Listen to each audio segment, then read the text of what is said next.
Hay ocasiones en las que puedes encontrar cosas inesperadas en situaciones inesperadas. Lo sé, es un poco extraño, pero créanme que sucede. Y aún más en esta profesión en la que un pequeño error puede llegar a costarte la vida. Cosas tan simples como no seguir al pie de la letra una orden, o tal vez interpretarla incorrectamente, pueden costarte demasiado en esta línea de trabajo.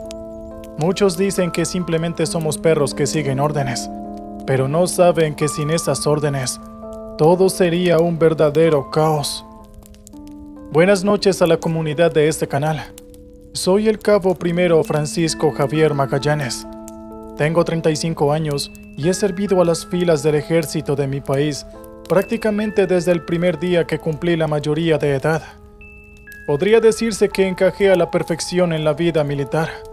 Puede que por la estricta educación que recibí de mis padres, y puedo decir con seguridad que hago lo que hago porque me encanta, porque es mi pasión y mi vocación. Sin embargo, como todo en la vida, hay alguna que otra cosa que no me gusta. Estoy bien con acatar las órdenes al pie de la letra, pero hay algunas órdenes que no me gusta para nada seguir, como en aquella ocasión en la que casi pierdo la vida y ni siquiera pude cumplir con la orden como se requirió. En mi país hay ciertos rebeldes insurgentes que, aunque reconozco que inicialmente tenían un ideal noble y se oponían a políticos realmente corruptos, también tengo que reconocer que no usaban los medios correctos, y actualmente ellos mismos se han corrompido y se han alejado profundamente de esos nobles ideales. Ahora solo son un montón de criminales en busca de dinero, que cometen todo tipo de actos cuestionables y una lista realmente larga de atrocidades. Un día hubo una operación realmente grande y logramos capturar a uno de los cabecillas de esta organización. Sin embargo, en cuanto lo dejamos en custodia de la fiscalía, él escapó. Puede que haya tenido a unos cuantos infiltrados que lo hayan ayudado, o puede que simplemente se haya aprovechado de un descuido. La verdad es que no lo sé. Lo cierto es que escapó, y desgraciadamente quienes tenían que ir a recapturarlo éramos nuevamente nosotros. Inteligencia logró rastrear el paradero de este sujeto a una mina de minerales abandonadas en las montañas, y yo, junto a toda una compañía, fuimos directo a capturarlo. Puede que una compañía entera fuera demasiado, pero era una situación que realmente lo requería. La información que poseía este sujeto era demasiado crucial para nuestra lucha en la desmantelación de esa organización criminal, y los altos mandos querían asegurarse que esto se hiciera correctamente, y debido a que había una cantidad importante de personas en esta tarea, podríamos cubrir un área mucho mayor de búsqueda. El capitán acordonó el área con 2 capas de vigilancia a 50 y 100 metros de la mina para asegurarse que el fugitivo no escapara. Si no lográbamos capturarlo quienes entráramos a la mina, lo capturarían quienes conformaran el primer cordón. Si no lo lograban quienes conformaban el primer cordón, lo harían quienes conformaban el segundo cordón que dirigía el capitán personalmente. Así que el sujeto no tenía ninguna alternativa. Estaba totalmente rodeado, y nosotros, llenos de confianza en que podíamos capturarlo. Además de mi escuadrón, entraron otros 2 a la mina ya que tenía varias bifurcaciones y queríamos atrapar al tipo lo más pronto posible. Las órdenes eran simples: entrar y capturar al tipo sin correr riesgos innecesarios. Teníamos acordonado el área a 100 metros a la redonda, así que realmente no había ninguna necesidad de arriesgarse a sufrir algún incidente. El capitán fue muy claro en que, si la misión se complicaba, nos aseguráramos que él no tuviera ninguna ruta de escape conocida y que en cuanto lo hiciéramos, saliéramos al exterior. Fue así como lentamente revisamos de manera minuciosa el interior de esta mina, la cual no entendía el por qué había sido abandonada, pues solo faltaba dar un vistazo para saber que esta zona era rica en varios minerales. Las paredes de la mina literalmente parecían un tesoro. No soy un experto en estos temas, pero incluso para mí, Era exageradamente obvio el gran beneficio económico que podría obtenerse en un lugar así. Y entre más nos adentrábamos, más vetas de minerales preciosos encontrábamos. Mis compañeros empezaron a especular que quizás el abandono de esta mina se debió a alguna falla estructural, lo cual tiene mucho sentido, pero aunque no soy un experto, no se veía como si esta fuera la razón, pues las vigas, aunque eran un poco antiguas, se veían realmente firmes. Caminamos por quizás media hora o tal vez un poco más de tiempo. Ni nosotros ni los dos escuadrones encontraron nada, hasta que finalmente logramos hallar un rastro.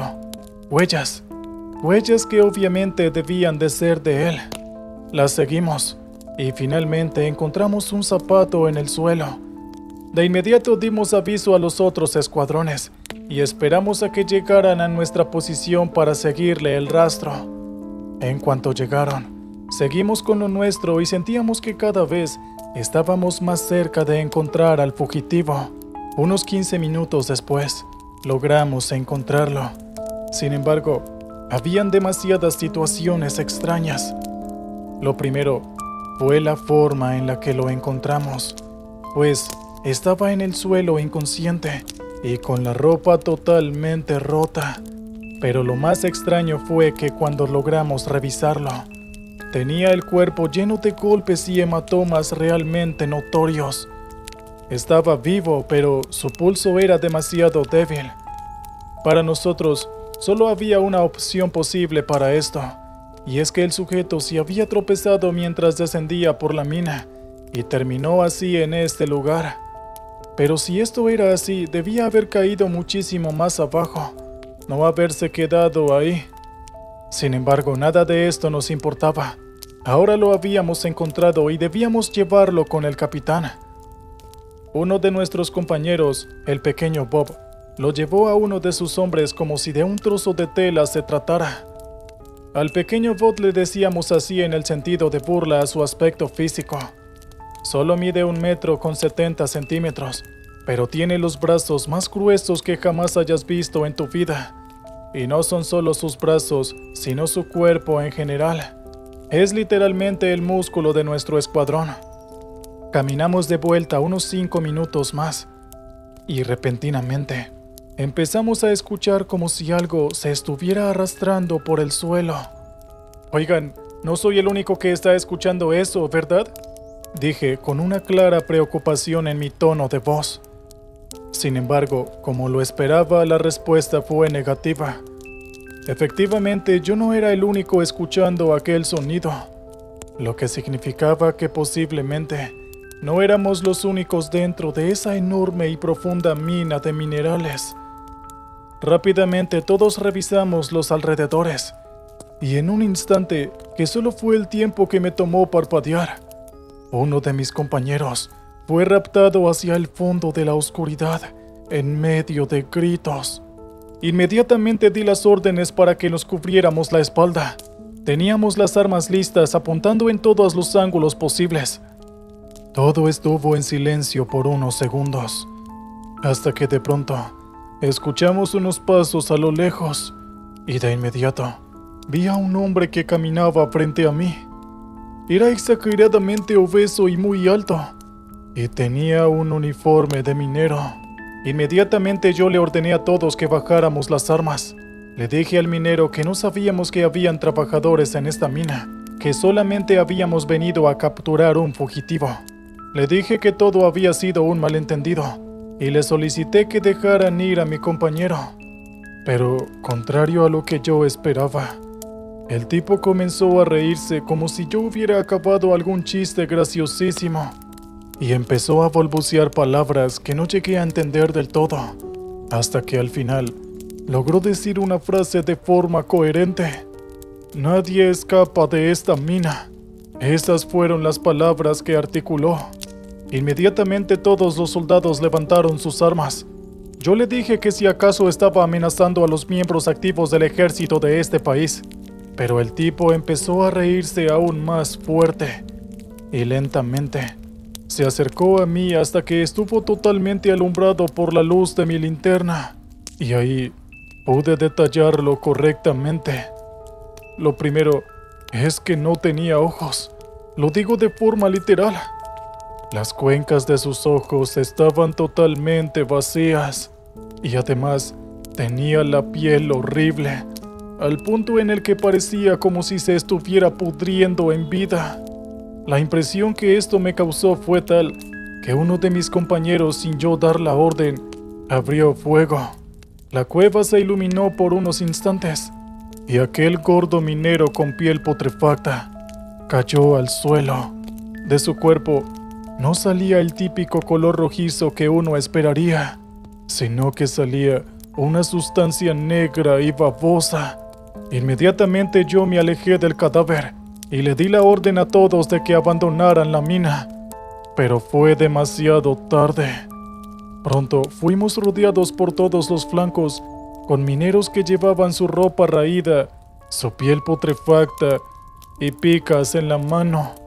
En ese mismo momento, la radio empezó a sonar. Se empezaron a escuchar gritos y pedidos de auxilio de todos los escuadrones. Inmediatamente agarré el comunicador e intenté contactarme con ellos, pero ya lo único que recibía era estática. Inmediatamente le ordené a todos que abrieran fuego. Aquellos mineros salían de todas partes, de las paredes, del techo y del suelo.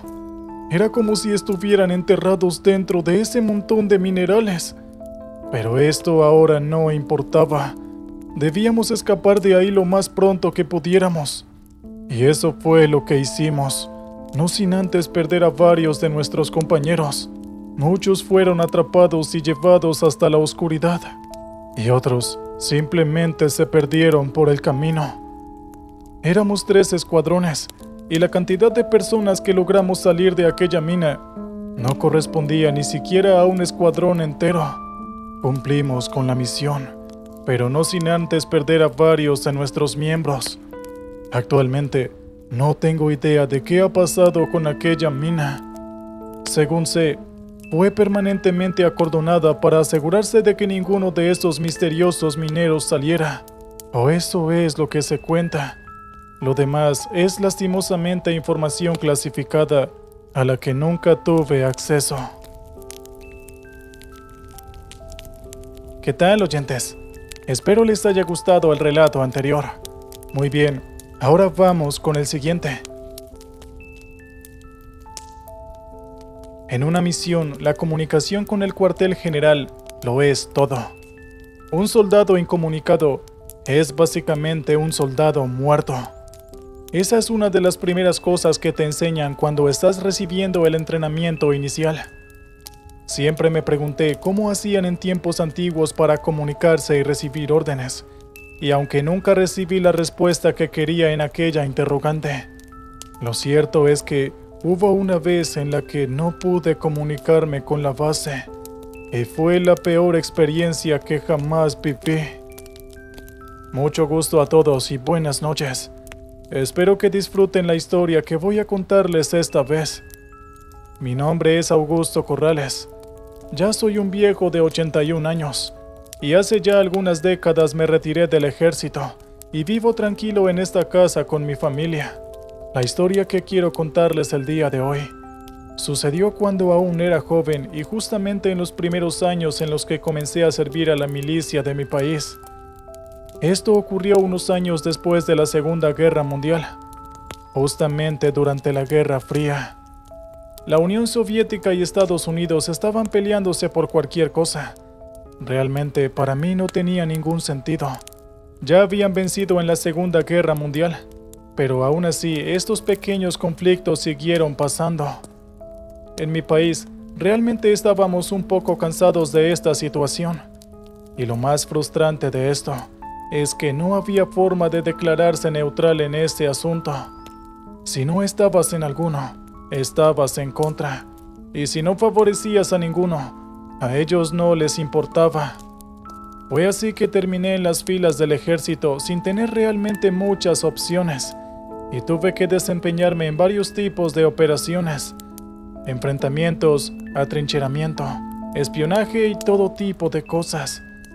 Podrá parecer increíble, pero Digamos que después de la Segunda Guerra Mundial, quedamos con una gran escasez de mano de obra y no hubo más remedio que hacer ese tipo de cosas. Finalmente llegó el día en el que era exageradamente necesario hacer un reconocimiento en una de las fronteras, cerca a las montañas, y ya que yo ya estaba habituado a este tipo de misiones, fui recomendado, o más bien que debería decir que fui forzado para hacerlo.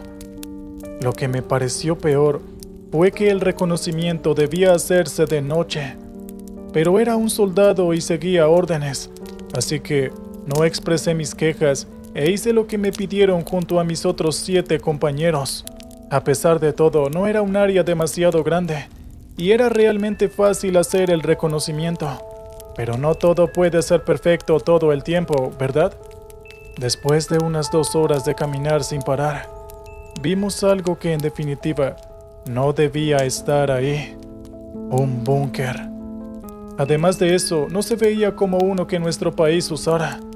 De hecho, ni siquiera había sido construido por nuestro ejército, así que la pregunta era demasiado obvia, pero al mismo tiempo muy lógica. ¿Cómo rayos era posible que un búnker de otro país, posiblemente enemigo, estuviera dentro de nuestras fronteras? De inmediato dimos aviso de esto a nuestro cuartel general, y desde ahí, nuestros oficiales superiores nos dieron la orden de inspeccionar cautelosamente esta misteriosa construcción y averiguar a qué país pertenecía. Solamente la selva ya era todo un tedio, y ahora aparecía un búnker de quién sabe cuántos metros. Pero una vez más, como todo buen soldado, me callé y seguí las órdenes que me estaban comunicando en aquel instante. Lentamente y con mucho cuidado, empezamos a entrar a este búnker, aunque el hecho de no haber sido atacados mientras nos acercábamos daba muy buenas señales. Lo más probable es que estuviera abandonado o algo por el estilo. Yo fui el primero en entrar. Tomé mi linterna y alumbré, y lo que vi me dejó un poco fuera de base. Habían varios cuerpos en el suelo, pero lo extraño es que no tenían heridas de bala. Estaban realmente raquíticos, como si hubieran muerto por inanición o algo por el estilo.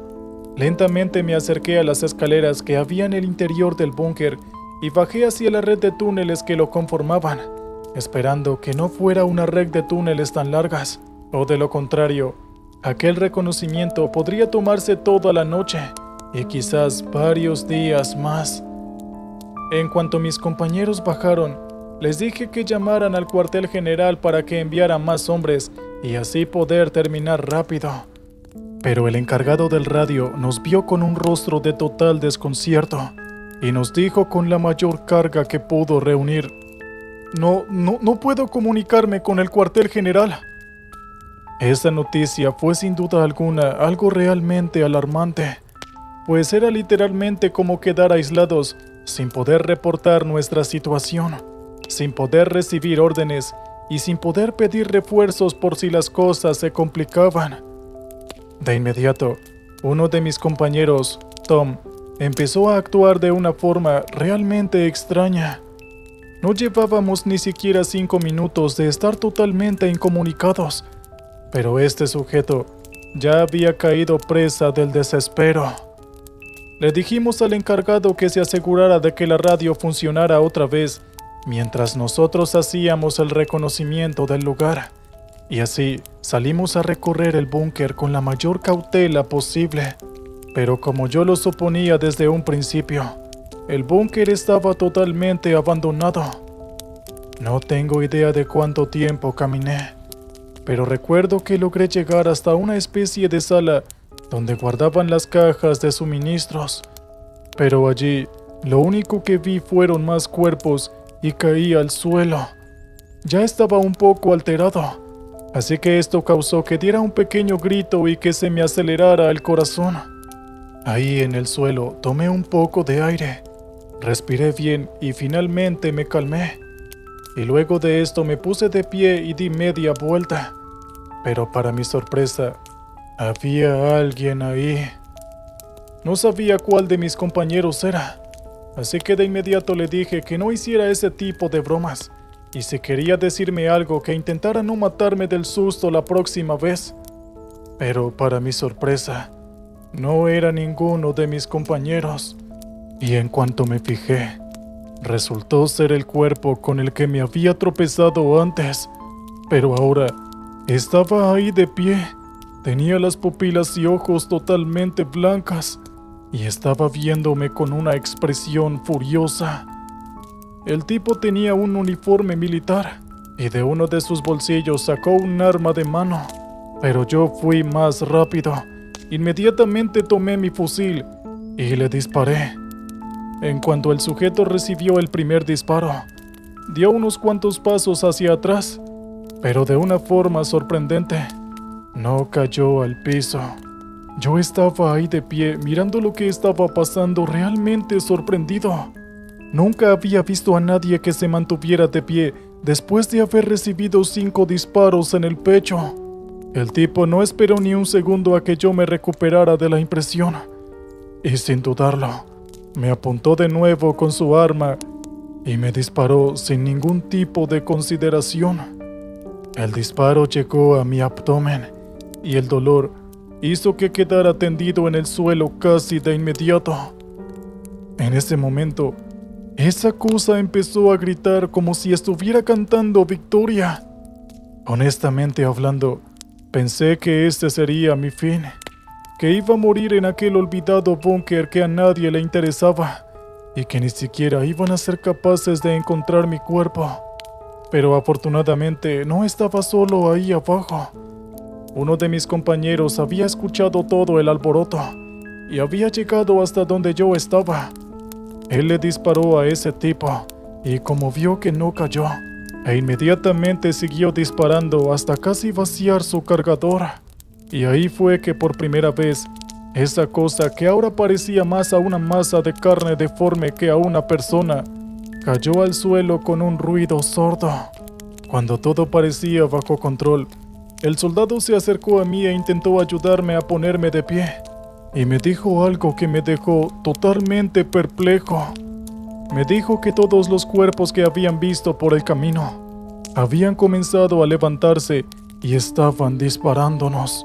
Como pude, usé una mano para tapar la herida y caminé lo más rápido que pude, pues la sala de suministros que había encontrado estaba llena de esos cadáveres. Como pudimos, mi compañero y yo escapamos de aquel lugar, abriéndonos paso por el montón de cadáveres andantes. No fue para nada fácil escapar. Ellos sin duda no eran tan rápidos ni tenían mucha fuerza o agilidad, pero eran demasiado resistentes, así que la única forma de derribarlos de forma segura era apuntando a sus articulaciones. Así, simplemente ya no podrían ponerse de pie. Después de un rato, logramos encontrar al resto de nuestros compañeros y rápidamente fuimos hacia el lugar donde el encargado de la radio estaba, es decir, la entrada de aquel búnker. Sin embargo, al llegar nos dimos cuenta de que estos cadáveres también habían llegado hasta allí. El soldado encargado de la radio se había encerrado en una habitación, y aunque la puerta gruesa y metálica estaba recibiendo una lluvia de disparos, no lograban abrirla. Debido a que estos tipos estaban distraídos, mis compañeros y yo logramos abrir fuego e incapacitamos a todos. Rescatamos al soldado que portaba la radio e inmediatamente salimos del búnker prácticamente corriendo y regresamos a aquella oscura selva. Ahí fue que por primera vez pude recibir primeros auxilios, pero ya había perdido demasiada sangre, así que terminé desmayándome. Desperté unos cuantos días después en un hospital. Había logrado sobrevivir por muy poco, según mis compañeros. Una vez que salimos del búnker, rápidamente se restablecieron las comunicaciones y así pudieron enviar un equipo de ayuda, y yo fui trasladado mientras me hacían transfusiones de sangre. La bala afortunadamente no terminó por impactar ningún órgano vital y pude recuperarme a los pocos días. La verdad, nunca sé qué pasó con el búnker. Después de haber enviado el informe, mis superiores no quisieron darnos detalles al respecto, y la misión y toda la información recopilada fue clasificada y archivada. Quisiera decir que todo terminó ahí, pero después de aquel incidente, todos fuimos afectados a nivel psicológico. Muchos de nosotros requerimos varios meses de terapia para poder superar todos los horrores que habíamos visto ahí abajo. Y es que, se los digo yo, una cosa es entrar en guerra contra humanos y otra muy diferente es ver que por más que te esfuerzas y disparas, aquellos malditos no muertos vuelven a levantarse como si nada. ¿Qué tal, oyentes? Espero les haya gustado el relato anterior. Muy bien, ahora vamos con el siguiente. Muchas veces, cosas malas tienden a pasarnos por no saber controlar nuestros impulsos. Nuestro comandante todo el tiempo nos dice que debemos controlar nuestras emociones y no dejar que ellas dicten nuestro juicio. Y después de aquella noche, no puedo evitar darle la razón. Pues si mi compañero se hubiera controlado, aunque fuera solo un poco, nada de lo que ocurrió habría pasado. Buenas noches a toda la comunidad. Mi nombre es Miguel Rodríguez y tengo 35 años. Soy militar desde hace ya unos 12 años y he estado en varias misiones de las que en realidad no puedo hablarles. Esta es una de ellas. Pertenezco a un escuadrón de fuerzas especiales que se encarga de hacer que las misiones que parecen una tarea imposible sea un éxito. Con esto no estoy diciendo que seamos los mejores o algo por el estilo. Simplemente nos especializamos en esa área. A lo largo de mi carrera militar y desde que pertenezco a este escuadrón, he sido testigo de cosas que haría que un civil normal vomitara y ensuciara por completo sus pantalones. Y también he hecho un par de cosas cuestionables que harían a cualquiera dudar de mi brújula moral. No me enorgullece decirlo, pero es la verdad. Sin embargo, en esta historia, fui yo el que estuvo a punto de vomitar. Verán, estábamos en medio de un enfrentamiento porque nuestra misión era rescatar cierta documentación, la cual era crucial para ganar la guerra. Debíamos infiltrarnos en una base enemiga para poder lograr esto, y la única manera de hacerlo sin ser detectados era de noche, y a través de un asqueroso pantano que estaba en la parte de atrás de dicha base. Creo que no necesito explicar lo desagradable de la misión, pero aún así, diré que aún a varios metros podía olerse el desagradable olor de aquel pantano. No nos demoramos demasiado en llegar, y de inmediato entramos en el agua pantanosa, la cual inicialmente solo nos llegaba hasta los tobillos, pero lentamente subió hasta que nos llegó hasta la cintura. Nos detuvimos varias veces para asegurarnos que íbamos por el camino correcto, y de repente, uno de mis compañeros empezó a quejarse y a actuar de forma extraña. Estaba más alerta de lo normal, y casi al punto de la paranoia. Y en cuanto le preguntamos qué rayos es lo que estaba pasando, nos dijo que había algo en el agua justo antes de desmayarse. Esto nos retrasó de formas que no alcanzamos a imaginar, además de que hizo que tuviéramos que cambiar toda la estrategia, pues había una persona menos. El plan tendría que ser llevado a cabo por 6 personas, y aparte de eso tendríamos que llevar a cabo a cuestas a nuestro inocente compañero. Justo cuando estábamos devanándonos el cerebro, pensando en cómo íbamos a llevar el plan a cabo, escuchamos el movimiento del agua a lo lejos. No éramos nosotros, así que en ese momento, mi pensar es que solo habían 2 opciones. O era algún animal, o era un enemigo y tendríamos que abrir fuego. Finalmente, la figura hizo su aparición, y fue algo totalmente inesperado.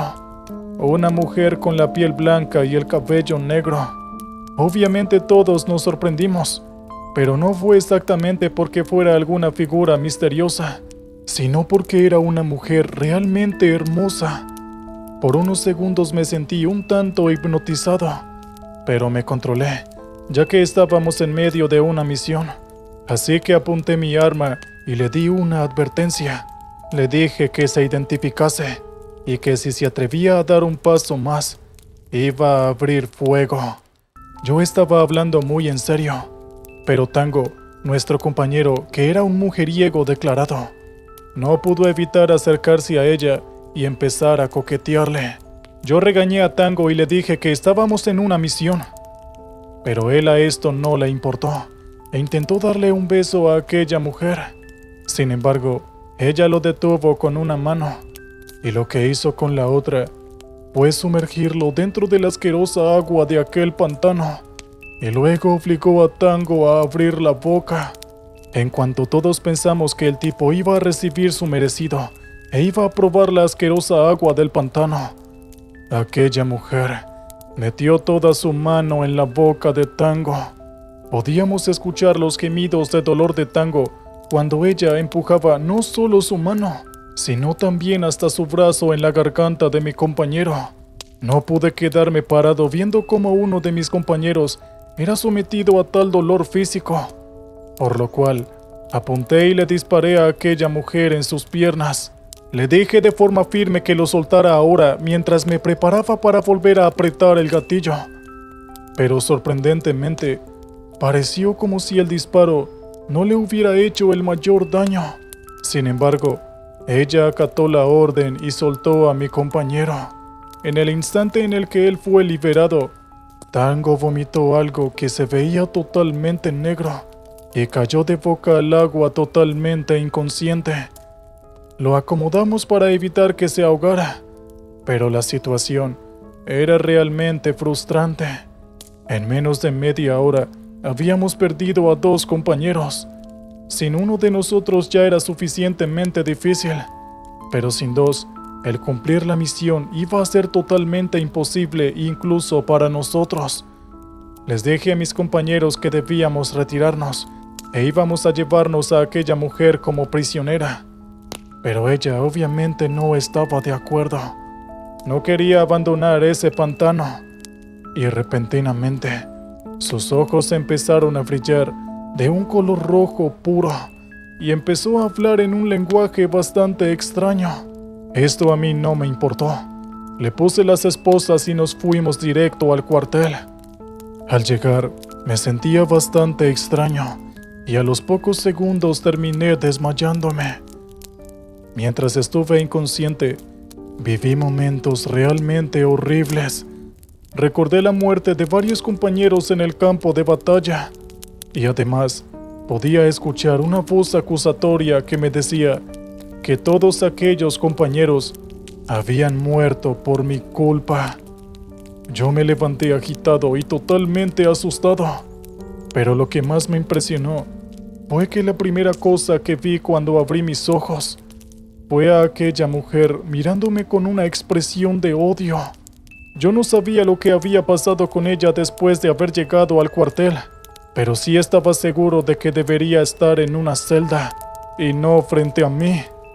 Ella lentamente empezó a acercarse a mí y yo simplemente le pedía que no se acercara. No sé qué es lo que tenía esta mujer de distinto, pero de alguna forma sentía como si todo mi cuerpo temblara solo con la mirada de ella. No podía moverme y ella se quedó viéndome fijamente a los ojos. No dijo una sola palabra, pero de alguna forma me hacía sentir intimidado. Yo le pregunté con una voz vacilante quién era y qué era lo que quería de mí, pero ella no parecía escucharme. Lentamente puso las manos sobre mi cara y poco a poco intentó meter sus dedos a mi boca. Yo intenté resistirme, pero no podía moverme. Y ahí fue que me di cuenta lo que esta mujer pretendía.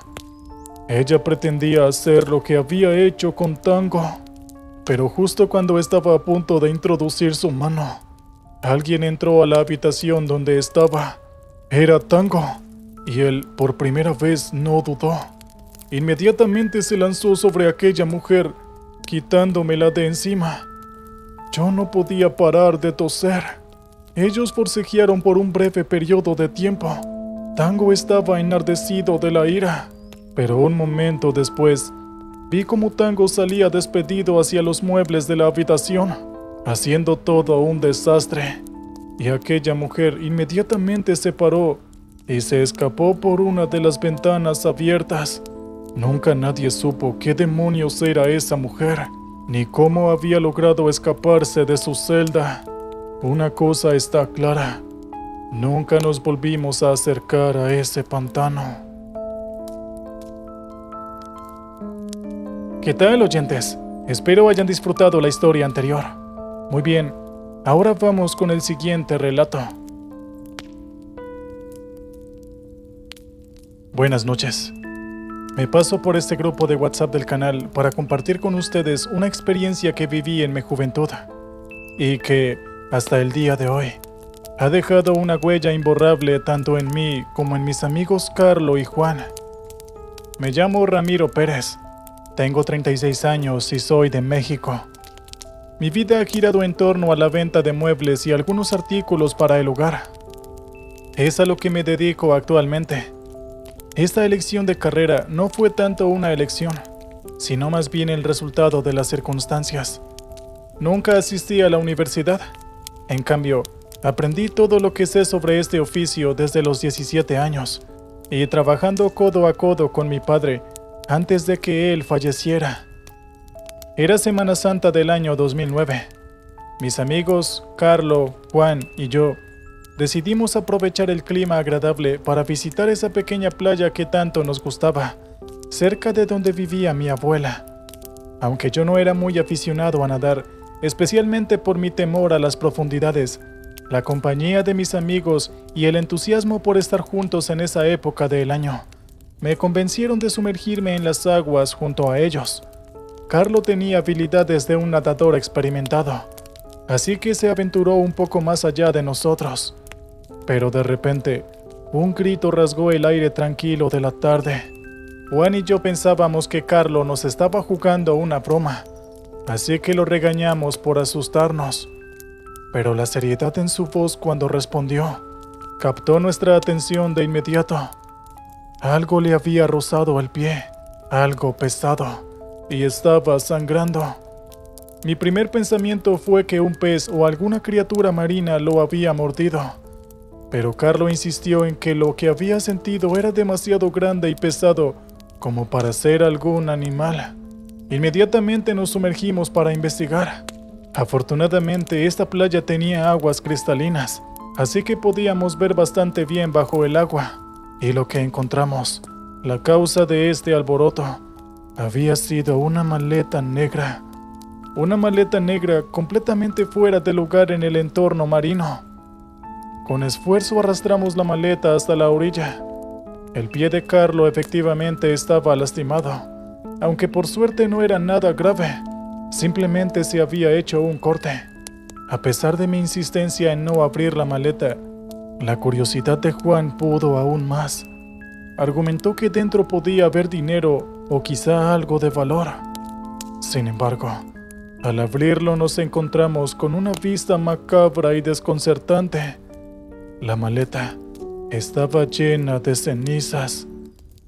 Los tres nos quedamos paralizados mirando fijamente el contenido. ¿Quién haría algo así? ¿Y por qué demonios pesaba tanto esta maleta?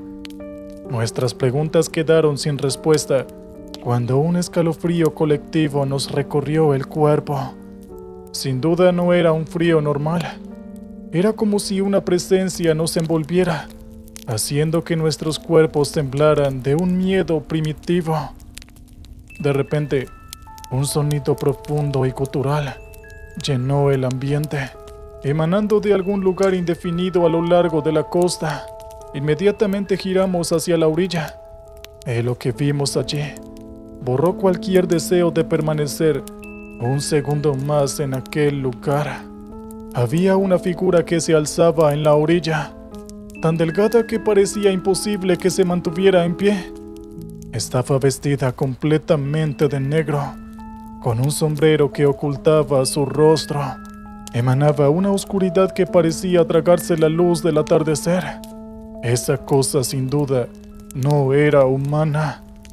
Su delgadez antinatural y sus manos largas y retorcidas como ramas Inmediatamente se extendieron hacia nosotros. El terror nos impulsó a correr como nunca antes lo habíamos hecho. Al llegar a casa de mi abuela, entre jadeos y miradas de incredulidad, intentamos explicar todo lo sucedido a mi abuela, pero las palabras nos fallaban y nuestras explicaciones sonaban tan inverosímiles que solo recibimos advertencias de ser más cuidadosos en el futuro. Lo más extraño de todo esto fue que, en los siguientes días, los tres caímos enfermos. Fiebres altas que ningún médico pudo explicar nos mantuvieron en cama. Aunque nos recuperamos, siempre hemos creído que aquel encuentro en la playa y lo que sea que contenía esa maleta nos marcó de otra manera que va más allá de lo físico. Esta experiencia me ha dejado con una certeza. Hay que pensar 2 veces antes de dejarse llevar por la curiosidad, porque nunca se sabe cuándo podrías estar frente a un caso paranormal. Muy bien, oyentes, gracias por escucharnos hasta aquí. Ahora vamos con el último relato de la noche. Mi nombre es Roberto y llevo más de 15 años patrullando las calles durante el turno de noche. He visto de todo en este tiempo, desde delitos comunes hasta escenas que pondrían los pelos de punta al más valiente. Pero hay un caso que se destaca por encima de todos. Uno que todavía me hace cuestionar todo lo que sé sobre la realidad y lo sobrenatural. Mi infancia transcurrió en un vecindario tranquilo, en el que cada calle y cada rostro eran familiares. Crecí en una familia modesta, donde los valores de respeto, disciplina y servicio eran el pan de cada día. Mi padre no era policía, pero tenía una gran admiración por la profesión y solía llevarme a eventos y ferias de la comunidad donde interactuábamos con los oficiales. Esas experiencias sembraron en mí el deseo en convertirme en alguien que pudiera serle útil a la sociedad y hacer la diferencia, en alguien que estuviera al servicio de los demás. Desde joven me vi atraído por la idea de enfrentarme a desafíos y resolver problemas, de estar en situaciones que requerían coraje y decisión. Mi camino hacia la policía no fue directo. Después de terminar la secundaria, trabajé en varios empleos, desde la construcción hasta el servicio al cliente. Sin embargo, la llamada al servicio público fue más fuerte y finalmente decidí dar el paso y unirme a la academia de policía. La academia fue un reto tanto físico como mental. Aprendí no solo sobre leyes y procedimientos, sino sobre el espíritu humano y cómo en momentos de crisis podemos ser un faro de esperanzas para aquellos en su momento más oscuro. Graduarme y convertirme en policía fue uno de los días más orgullosos de mi vida. Sentía que finalmente había comenzado el camino para cumplir mi propósito, y elegir el turno de noche había sido una decisión personal que tomé temprano en mi carrera. La noche siempre me había fascinado. Es un mundo diferente, un lugar donde el bien y el mal se hacen más evidentes, y es justamente aquí donde siento que mi trabajo tenía un impacto más profundo. Como dije, he visto todo tipo de situaciones al patrullar de noche, pero sin duda, la más aterradora comenzó con una llamada rutinaria a una residencia en un sector antiguo de la ciudad. La denuncia inicial era por un suceso trágico y desgarrador. Un perro había atacado mortalmente a su dueña, una mujer de 66 años. Cuando llegué a la casa, el silencio era abrumador, solo roto por el llanto distante de los familiares que lloraban su pérdida. La investigación reveló que el perro, por razones desconocidas, se había vuelto loco contra su dueña, causándole heridas fatales en su cuello. Tras el incidente, el animal fue llevado a una perrera lejos de allí, y la casa quedó vacía, convirtiéndose en un sombrío recordatorio de la tragedia. En la noche uno acostumbra a ver todo tipo de casos similares, así que nada de aquí era realmente sorprendente. El problema ocurrió unos años después. La casa estuvo desocupada por varios años, hasta que la familia dueña de aquella casa la vendió, y desde ahí No pasó mucho tiempo antes de que empezaran a reportarse incidentes extraños. Alegaban que alguien o algo pasaba por la noche arrastrándose y arañando las puertas, perturbando su descanso. Respondimos a su solicitud y le sugerimos instalar cámaras de seguridad dentro y fuera de la casa, esperando captar al responsable. Tal vez era algún vagabundo, algún grupo de delincuentes juveniles o algún animal callejero. Era el culpable de perturbar la paz de aquella familia. Pero con el tiempo, lo que las cámaras captaron fue algo que desafiaba cualquier explicación lógica. En las imágenes, claramente se veía a un perro, pero no era un perro cualquiera. Era el mismo perro que años atrás había sido responsable de la muerte de la anterior dueña de la casa. Lo reconocí inmediatamente por las marcas distintivas en su pelaje. La familia afirmaba además que durante la noche escuchaban los gritos angustiados de la mujer, quejándose y clamando por ayuda. Lo más perturbador de todo esto es que tras una investigación se confirmó que el perro había sido sacrificado por haber asesinado a su dueña, por lo que era imposible que estuviera rondando por el barrio y perturbando la paz de aquella familia. Y esto no fue todo el incidente. Yo intenté montarle cacería a aquel animal, así que estuve patrullando la zona más de una vez, esperando encontrar el animal en flagrancia. Pero algo extraño sucedía. En las cámaras, el perro se veía aruñando a las puertas, pero justo cuando yo me acercaba, aquel perro desaparecía en una estela de humo. Yo nunca lo llegué a ver, pero eso era lo que mostraban las cámaras. Siempre que yo estaba por capturarlo, simplemente desaparecía. No supimos qué explicarle a la familia, y ellos también estaban desconcertados, así que decidieron mudarse del lugar. Y desde entonces, la casa permanece desocupada. Este caso es uno de los más desafiantes que he vivido, porque directamente me hace cambiar la perspectiva sobre lo que nosotros sabemos de la vida y la muerte. Y aunque ahora sigo adelante y cumplo con mi deber, una parte de mí siempre se quedará en esa casa, buscando respuestas que nunca encontraré.